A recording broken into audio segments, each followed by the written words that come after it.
এত গতিতে চলছে, তোমরা কিন্তু বুঝতেই পারছো না, সময় এত তার হারিয়ে যাচ্ছে, পাওয়া যাচ্ছে না।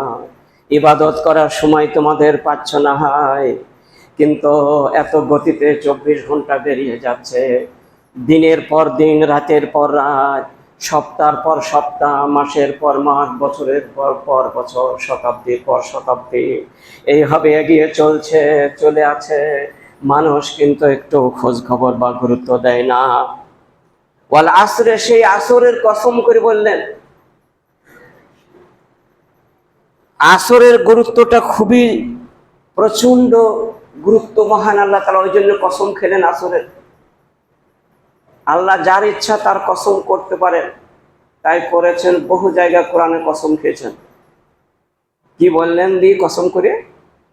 আল্লাহ শপথ করে কি বললেন? ইন্নাল ইনসানা লাফি খুসরি, নিশ্চয় মানব সব ক্ষতিগ্রস্তের মধ্যে নিমজ্জিত।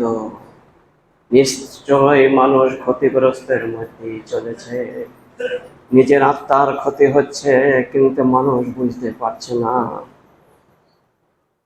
আর আল্লাহ কসম করে বলছেন ক্ষতিগ্রস্তের মধ্যে, তার মানে হবেই ক্ষতি। যে যেমন মানুষ তার সেমন ক্ষতি চলেছে।